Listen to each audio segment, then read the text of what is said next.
Well, welcome to What Matters Water TV and Podcast, where we dive deep into the currents shaping water policy and management across our state.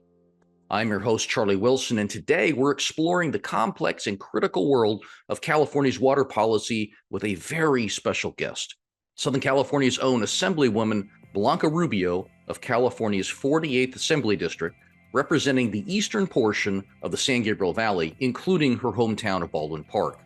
Assemblywoman Rubio has spent decades immersed in the intricacies of water management, from her early days as the youngest member of a local water board to her influential role on the state's Water, Parks, and Wildlife Committee for 7 years. Today, she's here to share her unique perspective on the tug-of-war over water resources between Northern and Southern California, the challenges of legislative compromise, and the pivotal moments that have defined her journey in water policy. We'll also hear about the Assemblywoman's personal story, from her roots in Mexico, her family's journey to citizenship, her struggle to learn English and overcome stereotypes, to becoming a powerful voice in California politics, and how her experiences shape her approach to governance and advocacy. So stay tuned as we explore how water policy isn't just about resource management, but about community, equity, and survival. I think you're really going to like this conversation. So let's get started, shall we? Welcome, Assemblywoman Rubio. Thank you so much for being with us on What Matters Water TV and Podcast. We're really excited to have you and talk a little bit about the legislature and lots of things that are going on. So because it's the topic of the day, I sort of have to begin with sort of your perspective right now, sort of where we are in California and water policy. We'll kind of start at policy and sort of work our way through it. But there's lots of things happening with climate change and with droughts and rain and seasons and moving. Your perspective at this point, kind of being one of those experts in Sacramento on water policy, how are you kind of seeing where we are today as a state? Well, thank you for having me today. It's really a pleasure to be here. And I was sharing with you earlier, I spent 8 years on the water board, so I speak pipes. So we're going to have a conversation about a topic that I am familiar with. I don't know if you know, but I spent 8 years on a water board. My very first political office was a water district. And so I became passionate about it because of what was happening in my area. I live in the city of Baldwin Park, and we're on top of the Baldwin Park Operable Unit, which is a EPA Superfund. And so water is really, really critical and important in the San Gabriel Valley. And so for me, when I made it to the legislature, I was privileged enough to be placed on the Water, Parks, and Wildlife Committee, spent 7 years in that capacity. So it gave me an opportunity to continue my, water advocacy, if you will, and making sure that the resources were making it to my region in Southern California. And so now that I'm in Sacramento, I get to hear about all of these amazing things people are doing up and down the state. However, sometimes they're in contradiction of each other. And so I also joke that before I got to the legislature, I thought Northern California was Ventura. Because those of us in Southern California live in our own bubble, and we think that we are, the end all for the state of California.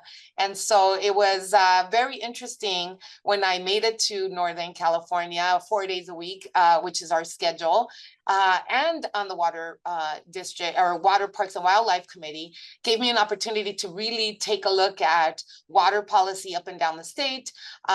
Since I've been in the legislature, I've made it a point to visit the fruit basket of the world, which is the Central Valley, which water policy is critical to the area, but not just to the area. I learned a lot. I'm a teacher, but part of my journey in Sacramento has been lots of learning. And so when I went to the Central Valley, come to find out that the Central Valley, and specifically California, feeds 60% of our produce feeds the United States.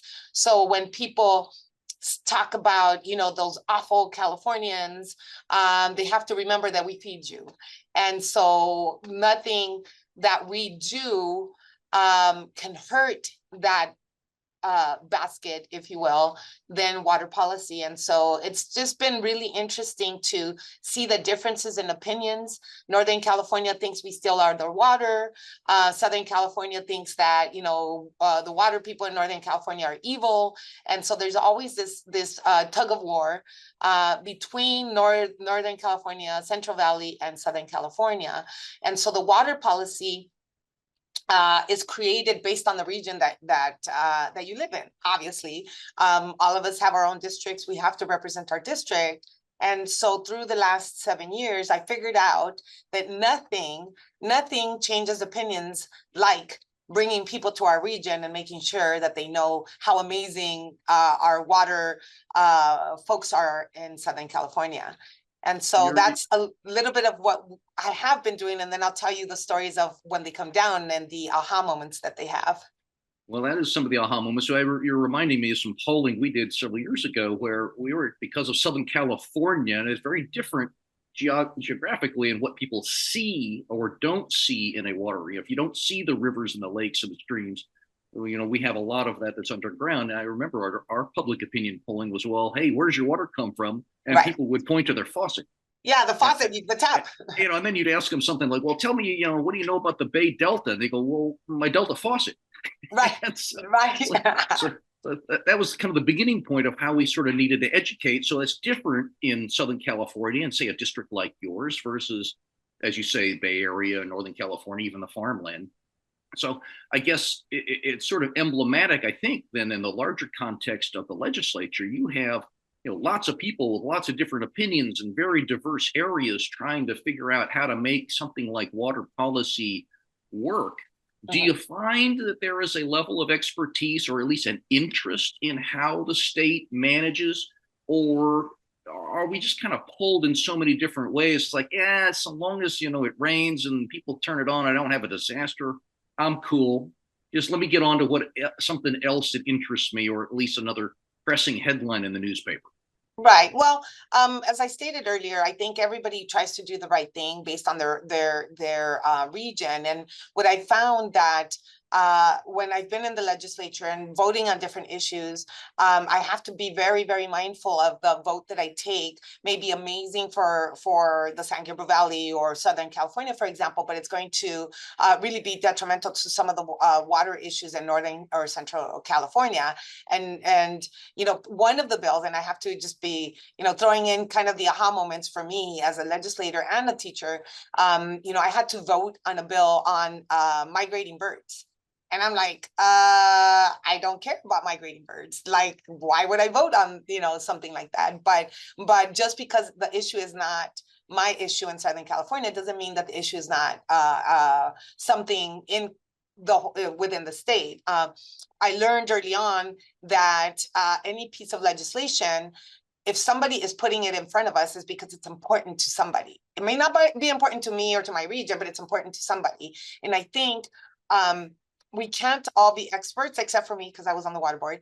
But I think the collaboration and the understanding that our regions are different is what's important. And that's the number one, I think, well, not number one, but it's part of the I call them the three rules of politics.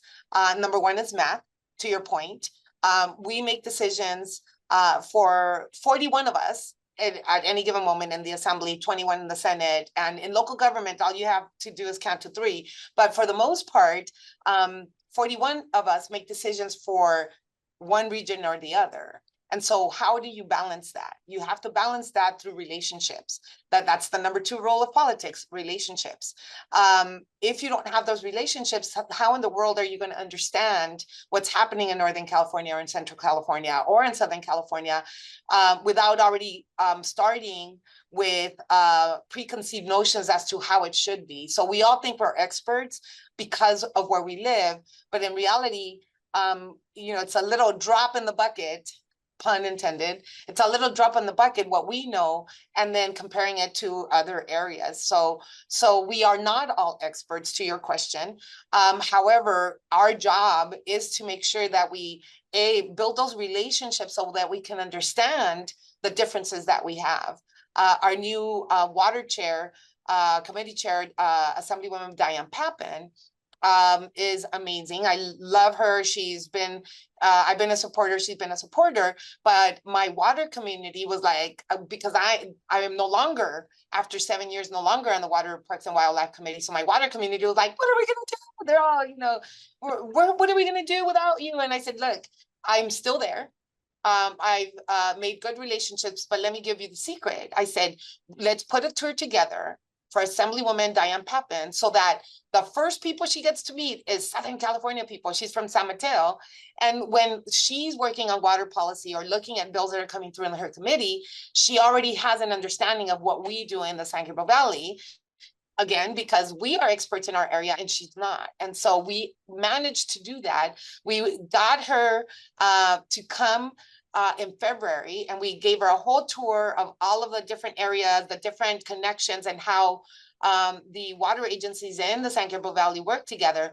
And I am not kidding you, it was the best thing that we ever did. She walks around going, oh my God, I had no idea that blah, or that this, or that. And that's what you want. You want somebody from your another part of the state to say, we didn't understand, but thank you, because now we do, as opposed to, I turn on the faucet and the water comes out and nobody cares where it comes from, as long as it keeps coming out. And so that's our approach, if you will. And I think a lot of my colleagues are I've been there 7 years, so I consider myself a veteran now, and I've been able to close those gaps, if you will. I'm a teacher, so I'm naturally trying to bring people together. And so we've been able to have discussion, at minimum discussions, about why it helps or it hurts. And we still vote what we need to vote, but at least now we understand why, as opposed to, I hate Northern California, let me vote against them, or we hate Southern California, let's vote against them. Now we're actually talking about policy, as opposed to preconceived notions as to what the water issues are. Well, you're like talking my secret love language now. You're actually getting people to look over the fence line at something other than their constituency, yes, their district, their issues, to have that broader perspective, so you can actually create state policy, because we all kind of have to live under that, unless we just turn everybody loose. Say, okay, just go be on your own. Yeah, we're not interested anymore. Right. So, but we still have that little thing about being able to get 41 votes for your bill. So if you don't look beyond the fence, whether it be water policy or any other kind of policy, you still need those people. So I will tell you, number one rule of politics, I shared with you, math. Number two, relationships. And the third one, I don't necessarily want to say it, but I'm going to say it nicely. Don't be a jerk. That's it. That's it. What? We can't come in and be, loud, obnoxious, and insulting. That doesn't convince you to vote. Exactly. Or you vote against all of my issues, or beat me up on Twitter and then expect me to vote on your issue because you want me to. Like that. I love Sacramento for that specific reason. I love Sacramento because I call it the great equalizer. One day I am in your committee and you can beat me up all you want, but guess what? The next day you're going to be in my committee. And so that tends to temper a lot of the disagreements, if you will, because once you're done with that, you have to think, uh-oh, tomorrow I'm going to be in their committee and I was a jerk. So, and it takes a minute to learn that that's an equalizer. People can't be so single-minded about their area without taking into consideration the effects to the other parts of the state. Because if you vote against me, then I'm going to have to vote my district, and the compromise has to happen. And that's what excites me about Sacramento. And as a teacher, like I said, my superpower is to bring people together and try to convince them. And the best way that you can convince somebody is show them what we're doing, and that we're not being irresponsible with the water in this case, and that we can all coexist. And how do we help each other instead of hurting each other? Right. Well, and as you kind of raised, then part of that other dynamic, just by being in the state capitol, the legislative process is deliberate. It can be slow, that relationship where you're, as you say, in the committees, you help educate each other. You sort of bring issues along, and that's how you then compromise and come up with good state policy. I also find, and this has got to be frustrating, that people want instant gratification. They want an answer right now. And so they go point to the corner office and, the governor and say, well, Right. why hasn't it happened yet? Like he's got some magic wand, Right. forgetting that they actually have to come through and they need to have those relationships. They need to help bring people along. Right. So, I mean, you have that relationship, right? You've got colleague to colleague. How do you find organizations, like whether it's nonprofits, business, industry, local government? There's lots of people that are in and around the water space. How do you advise them to sort of come in and sort of work with you and to work with your colleagues to sort of help that process along? Is it the same math? Is it the same formula? Absolutely the same formula. And one of my policies in my office is no matter what I'm doing, if a constituent comes up, I stop whatever I do, even if it is for 5 minutes, to make sure that I acknowledge that they're there, because they come from a long way just to be in that quote unquote sacred space. And if we don't give them access to us there, then when are we going to give them access? But it's the same philosophy, I think, for any organization. And honestly, I am a teacher and I lecture all the time, but what I always advise is get to know not just your legislators, because look, there's no secret. Southern California has a third of the legislature is from Southern California.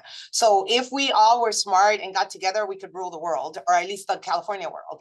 However, what I try to advise to these organizations is it's much harder to vote against you if we know you. Right. If you've been in my office, I've seen you face to face, because if it's some organization, some name on a paper, I'm like, who cares, right? Because it's not, to your point, it's not instant gratification. Why should I care about you when I don't even know you? But if it's somebody that you've had a conversation with, maybe coffee with, or they've been in your office, then you go, ooh, I shouldn't vote against them because they made a good point. I saw their eyes, for a whole bunch of reasons. But going back a little bit to what you talked about, the instant gratification, I call it the hashtag mentality. A lot of our colleagues, no disrespect to anybody, live in the hashtag world. They want to be able to create this policy and tweet about it and like, oh, look at how amazing I am, hashtag, right? Because unfortunately, social media has created that instant gratification mentality. And so I want to say that I'm old school, not old, but old school, but my office doesn't run on hashtags, which is great, but it could hurt me, right? Part of what happens in Sacramento, 4 days a week, this is what I call it. 4 days a week, I do my work. In this case today, I'm doing my work too, but for the most part in Sacramento, you do your work and then you come to the district and then I do my job, and on the weekends, I keep my job, and that's where we talk about policy and politics. Policy happens in Sacramento 4 days a week, sometimes more. Politics happens in the district. And how do you balance that? And sometimes the instant gratification is specifically for that, to show your constituents that you're actually producing something for them.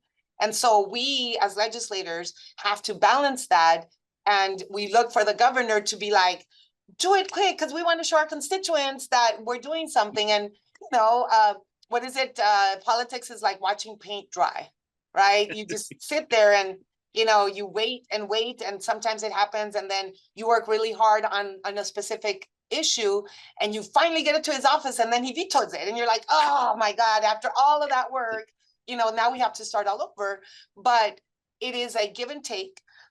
We have to balance the policy with the politics, and as long as we can acknowledge that we have to be patient. And the other, kind of thing that I say in Sacramento is we are always hurry up and wait.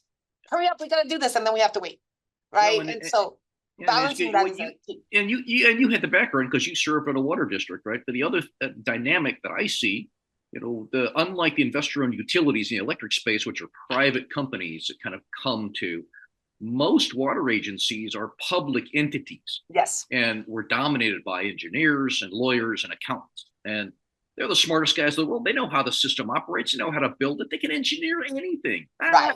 Drought, schmout. We can build and we can fix. But those people don't elect you. Right. They Right. don't, it's different as a public entity. And so it strikes me that then that balance between how you then bring, as you say, your constituents need to understand where their water comes from so they can support you as you then present Mhm. your ideas. We can have ideas come from the public water sector, but Right. you still have to bring the people along with you. Right. And that doesn't happen by accident. Right. Right. Just because you said I got the greatest ideas. It's Oh, my friends everybody's like, idea is hey, great. come on. Hey, Yes. thank you. Yes. And that's the unfortunate part. You know, the interesting, a couple interesting things. The interesting thing that I found when I was elected to the water board 26 years ago, this is going to be my 27th year in elected office. And if you're doing math, I was 12 when I started. I was So, going to say, child labor yes. was not supposed to happen. Right, right, right. So when I started, I'm thinking, oh my God, water is the most important thing in our communities. You know, we all have that, you know, water rights, you know, water is the lifeline and water is life. And, you know, we have all these sayings. But the fascinating thing for me was that no constituents showed up at board meetings, maybe Yeah. one or two. Is the most fascinating thing for me to see that nobody bothers you, nobody demands anything. Then later in life, a few years later, I was elected to the school board. Everybody shows up at school board meetings. Oh my God, we've got 100 parents on one side and another 100 parents on the other side, and they're all arguing with you because you're wrong. And then I was like, "Ooh, what did I do? I should have stayed on the water board." You know, nobody cares. And it's not that they don't care, but again, to the point we made originally, as long as that you turn on the tap and water comes out, people think everything's fine. And Right. so that's, you know, the delicate balance, but also how do you demonstrate to the constituency that you're doing something? And so that's where the advocacy comes in. That's where the, you know, hey, direct mail, or, you know, we participate in Waterfest, you know, is coming up in May. You know, we help the water agencies promote, and so that people understand that we're still doing something. Because I got to tell you, my husband just earlier today, he says, I don't understand why my water bill used to be, you know, I don't know, whatever it was, $30 a month, and now it's $90 a month. And you know, what's happening? And then, of course, jokingly says, if we only knew somebody that made laws, you know, but it's the same question, not just from the regular public, but my own family members are like, what the hell are you doing? Oh, sorry, can I say that? What the heck are you doing?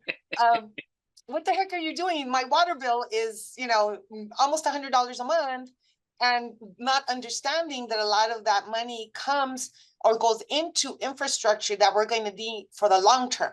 Because we all think right now that turn on the tap, I can drink my water, we're done.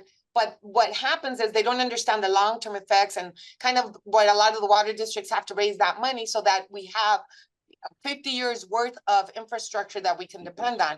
But it's too complicated to explain. So we just pass out, you know, little water drops or pens, and, you know, little pamphlets of information. And, you know, so it just varies on kind of the education that we have been providing and what is lacking from kind of the education at large.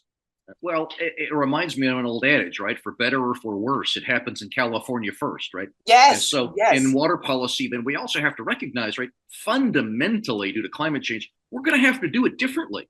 You yes, may have become accustomed to turn on the tap, it just came out because somebody, 60, 70 years ago established a system that worked really, really well, and I yes, never had to worry about it.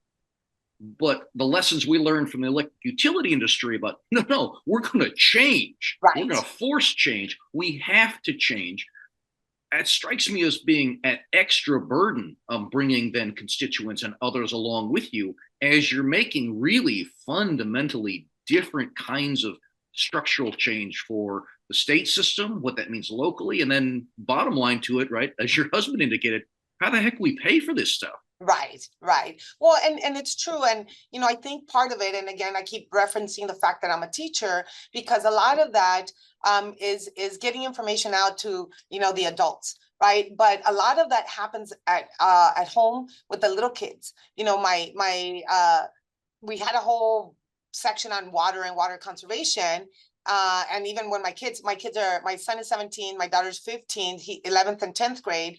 But when they were little, I knew there was some water conversation going on, because they were like, Mom, you have to turn off the water when you're brushing your teeth, and I'm like, somebody's is educating them. And so it's 2 points, right? You have to educate the community, especially those of us that pay the bills, right? On why, this costs this, but also you have to bring the kids along for the conservation part. And then when they get to be adults and they're paying the bills, then they understand, kind of how it all works. It's difficult to get, a group together to talk about water, because it's not the most exciting thing in the world. But if you talk to the adults and educate them as their bills are coming or whatever it may be, but also bring the little kids along, so that they understand, and so that when they become adults, they know how important water is, but also the importance of what you personally can do to save the resources, or to do what you can. And I think it's our responsibility as a whole, but it's also personal responsibility that we have to take to make sure that 50 years from now, our grandkids have what they need. What personal responsibility? I can't just blame, the legislature for not doing their job. I have a role in this. That is shocking to me, Assemblywoman. That's shocking to me. So let me ask you this, because clearly, you started a career as an elected official in water. You were a teacher, clearly public service. There is very evident passion about being in public service. How did you get to that place personally? What was it that brought you into public service? Because not a lot of people do that. Usually it's for, accolades and for power and control. I'm not getting any of that here. I'm getting genuine concern and passion for public service. Yeah. Well, let us not be, too Pollyanna. I think that's the term, because I do enjoy, going to an event and people clapping and, here's the Assemblywoman, blah, blah, blah. So, so I'm going to be upfront about that. But for me, I don't know if you're familiar with my story, but I was born in Mexico. When we were kids, my dad was part of the Bracero program, actually way before. So my dad is 83. My dad has been in and out of the country since he was 19 years old, obviously, because, there's a better life in the United States. And we lived in Ciudad Juarez, Chihuahua, which is the border town of El Paso, Texas, and Mexico. And so my dad kept going back and forth to the United States. And, I jokingly say when the program ended, we still needed to eat. So my dad continued crossing the border. At one point took us to a little town called Weenie, Texas. And I swear to you, I had to Google it because I thought my parents were mispronouncing the name of the city. It does exist. It's Weenie, Texas. It's on the border of Louisiana and Texas in the Port Arthur area. And so he took us there because there was work. He followed the work, took us there. And we, for very obvious reasons, brown hair, we didn't speak English. We started school in Weenie, but we were undocumented. And my dad, this is what I remember. We were at a park. There was men in uniform. Brown took him to the side, and I was 6 years old, and my dad is talking to these men in uniform, and his face was just distraught. And obviously we didn't know what was going on, but it turns out it was immigration. We didn't have papers, and we were deported. We were deported back to Mexico, Ciudad Juarez, Chihuahua. I call it the cartel capital of the world. You know that there's been many, many stories about, what's happening in that region. There's another a lot of stories of the women of Juarez who have gone missing and never been found. And so for those obvious reasons, my parents were adamant about us not growing up in Mexico. So my dad came back, and I do the air quotes, came back to California, to Los Angeles, found a job, saved a little money, and sent for us. And we came back to California this time. So I was undocumented until I was 13 years old. My sister, now Senator Susan Rubio, and my brother were 12, and my younger sister Sylvia was born in El Paso, and so she was able to fix our status, even though at that time she was 9 years old.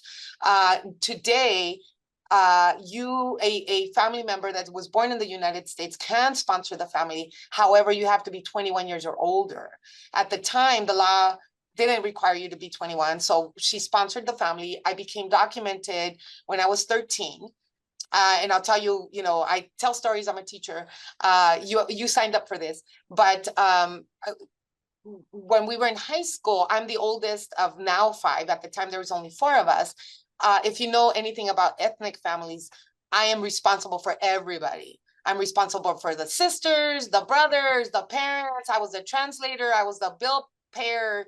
I helped them write checks. And, even though I was 13, but that is the responsibility of the eldest. I was in high school, and with undocumented status comes poverty. We were poor. And also second language learners. I didn't speak English really well. If you can believe it, I was embarrassed to call 411. And for those of you that are old enough, 411 is Google, the equivalent of Google today. And I was embarrassed because of my accent.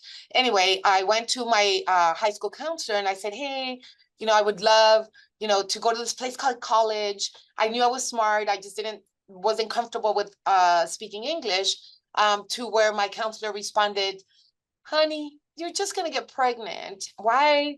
You should just go to home ec. Again, to those that are old enough, home ec is where you learn how to cook and clean and, kind of take care of yourself. So instead of putting us, and he did the same thing to my sister, now Senator Susan Rubio, he did the same thing to her, where because we were or at some point undocumented, we didn't speak the language, his whole expectation, if you will, of us, that we were not going to do anything other than just have kids, be married, which I do, and I'm very proud of my children. So that did happen, but not the only thing that we did, right? And so I think those experiences created this sense of injustice, if you will. And I don't want to call it injustice because I'm quite happy, but I'm not the one that I was like, oh, I knew day one that this is what I wanted to do. It was just a sense of disconnect, if you will, from who I was to what the expectations were. So I don't know if it's because or in spite of him that, I was like, hey, I want to do something about it, but not in those ways. So years later, he did not put me in a college track. I started going to East Los Angeles College, then started working, kind of left that, found, amazing friends, my sisters, my elected sisters or chosen sisters.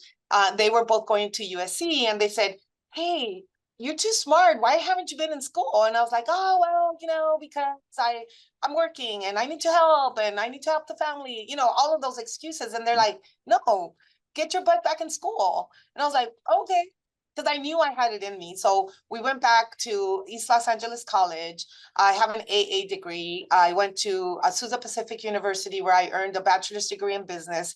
Then in 2000, I became a teacher, and then had to go back to school to get my teaching credential. And for 2 extra classes, I have a master's degree in education. So I have to just be a little bit, not sarcastic, but, a little pompous for a minute. If my counselor was in front of us, I would say, yes, I did have children. Excuse me. Yes, I did have children. However, he didn't think I was capable of college. So I would tell him, I have an AA degree, I have a business degree, a BA in business, and a master's degree in education. And I have an office in that big white building in the middle of Sacramento. So if he didn't think at the time that I was capable of college, if he is still alive, he would not believe it. And if he's dead, he's rolling in his grave. That there's no way that he expected somebody like me to even achieve any college education, but to be one of 120 legislators in the state capitol is beyond his imagination. And Sister Susan Rubio followed the same path. And so not only did I, become an assembly member, but Susan Rubio is a senator. So 2 undocumented, not native speaking English girls, if you will, that he encouraged not to go to college, are now part of the leadership in the state of California. And so I think all of the advocacy if you will, came from feeling left out. I didn't sit one day and go, oh, this is unjust and I'm going to do this about it. It didn't work out that way. What happened was I started complaining about what was happening in my city in Baldwin Park about the water. And one of my friends said, what are you going to do about it? I was like, complain, duh. And he was like, no, what are you really going to do about it? Because a lot of people complain. And he gave me that whole lecture. If you're going to complain about it and not do anything about it, then just be quiet. And so he was the one that said, you've achieved already this. Throw your hat in the ring for water. And in some way, obviously, water is advocacy. But I didn't realize all the pent up resentment and anger that I had because of the way I was treated, that I found my place on the water board. I was like, oh, I have an ability to make change. Maybe it's not, getting kids to college at that point, right? But it's change. Then when I became a teacher, I was like, well, I'm going to run for the school board. Again, I already told you that it was much easier on the water board. But I ran for school board. At that moment, I found my power. I found that what policies I created for the school district actually changed people's lives. And I was so adamant about what happened to us never happening to anybody again, that I was like, I can do this. And so ran for school board. But in the meantime, I had a real job. So at first I worked for the city of Vernon in human resources. When I became a teacher in 2000, I spent 16 amazing years as a teacher. But in the evenings, I was doing water and then school board.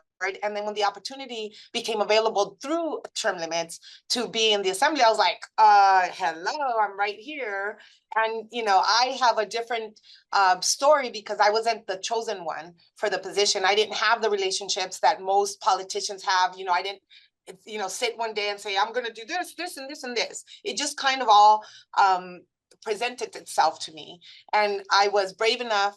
I talk to kids and people all the time, and I talk about God or whoever you believe in opens these doors for you. So you have a few responsibilities. First, you have to acknowledge and see those doors being open, which is a big task just in itself.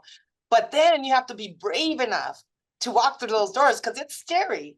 And then, but the most important part is you have to be prepared, because the door can be open, you can be brave enough, but if you're not prepared, then it doesn't matter. So I believed in 2014 is when I started running. I was elected in 2016, that God put me in all these places, on the water board, on the school board. I was in business. I was in, working for the school district, gave me all of these experiences so that I was prepared for what was to come. And so when I ran for assembly, I was elected, and I was like, whoa, I can do this. And, and I say that, and this is me all the time, by the way. This is me tired. I flew in last night. This is the same energy that I bring to everything, because I'm so grateful. First and foremost, this is the greatest country in the world, where somebody like me, undocumented, didn't speak the language, can have a position like me, but not just a position, have the ability to really, really enact change and make a difference in people's lives. Right. And then, so I'm so grateful to be able to do this, that this is the energy that I bring every single day to all of the policies that I do. And when I learned and fell in love with water policy, I was like, man, if I can do that, I could do anything. Well, I'm assuming that counselor, if you described him as whether or not he's alive, he was not invited to the swearing-in ceremony for you and your sister. And we should probably go find him at some point, just to highlight the success. But I think your point is well made, right? You have to be prepared. As you were talking, you got to be prepared to walk through the door, and it's an and conversation. You got to do the work. And so if it's not just because you get to be the smartest person in the room or the chosen one, but you got to do the work. You got to bring people with you. So I have to ask this question, because we're kind of winding down. Reflecting on that journey of yours, I mean, that is quite a story that most people don't get to tell, that kind of story on how they got to this country, let alone how they assume leadership roles in their new country and be a leader of their community. What advice, I always ask this, of what advice would you give young women, and what advice do you give constituent little girls? What how they can achieve what they should be doing, how best to take advantage? Mhm. So I do that lecture quite often about, the one about the doors being open. You have to see it and you have to be prepared, but mainly be prepared and be brave. Brave doesn't mean, my kind of brave or somebody else's kind of brave. Your brave needs to look like you want it to look. For me, I told you that I was embarrassed to call 411 because I had an accent. Well, at that moment, that was my own insecurity. Nobody cared that I had an accent. I cared that I had an accent. So sometimes the advice has to be is, you're busy looking within yourself and trying to find your deficiencies. Instead of finding the deficiency, find the positive, because everybody else is looking at their own deficiencies. They're really not looking at what's wrong with you. And so we tend to get in our heads and figure out why we can't do something. Especially women, for the ladies that are listening, especially women, we tend to make a list of the reasons why not.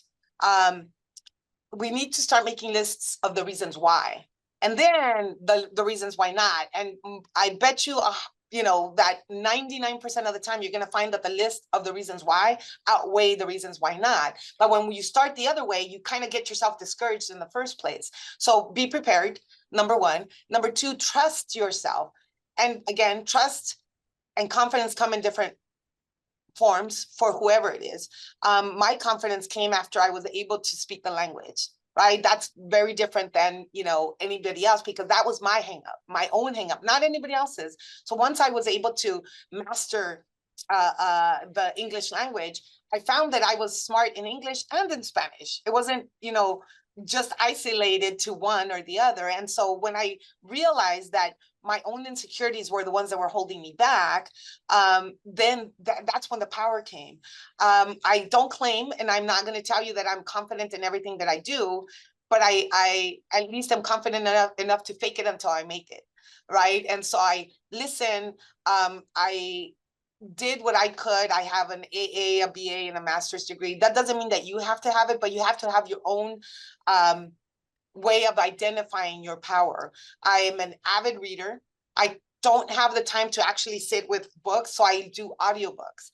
And so every morning when I'm getting ready, I pop in the audiobook, and it could be just stories. I do autobiographies. I do current events. I love to travel, and through the legislature, we've been able to visit different countries. So we went to Cuba, for example, and I was fascinated by the story. So I came back and I was like, right away, downloaded 2 books on Cuba. Now I'm like, reading these books on Cuba. We were in Colombia last year, and I came back and I like pop in 2 books on Colombia. And so being able to have conversations about different topics is important. And the only way you can do that is by learning, because that was another one of my hangups, that I couldn't contribute to the conversation. I was poor.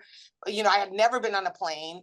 I had not done a lot of the things that my more affluent friends had done. And I also felt inadequate having those conversations. But through reading, I can talk to you about anything, and you would think that I would lived in Cuba for a few years, of as much of the reading that I've done.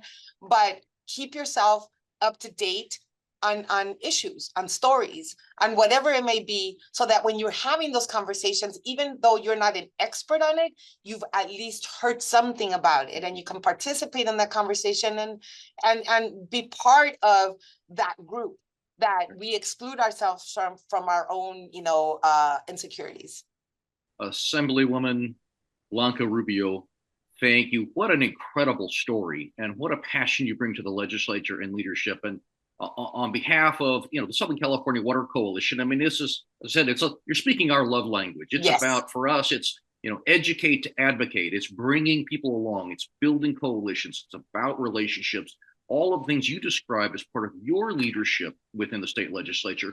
Personally, on behalf of Southern California, thank you for your public service, because it takes a lot, right? It's stressful on families, and Yes. you don't just get to do this because it's easy. Right. It's hard work. So we want to thank you for that, and thank you for being a part of What Matters Water TV and Podcast. It's been a tremendous conversation. We look forward to continuing our relationship with you, and we're going to make some really good policy here in the state of California. Absolutely. Thank you so much for having me. Would love to come back if you want me back. It's as a politician, the other perks is we get to talk about ourselves. And get to highlight the things that we love. And so I really appreciate you giving me the opportunity. And I'm glad that I speak the love language, because I am truly, truly enamored with water policy and how it all works and it's put together. And so thank you for having me. Would love to come back anytime you want. Thanks again. Well, thanks for joining us on What Matters Water, TV, and Podcast. If you like today's discussion, go to wherever you download podcasts and give us that 5-star rating. If you're on YouTube, subscribe to our channel. That'll help us build our presence in this new world and in this format. If you're interested in helping sponsor this program, oh yes, we take your money and would love to have you. Please reach out to us at socalwater.org and send us a message. And as we close out today's show, I leave you with this message. Be a part of the conversation. Be a part of the solution. At the Southern California Water Coalition, we educate to advocate. So as public policy leaders have difficult choices, together we help them make informed decisions. Thanks for being with us. We will see you again next time on What Matters Water, TV, and Podcast.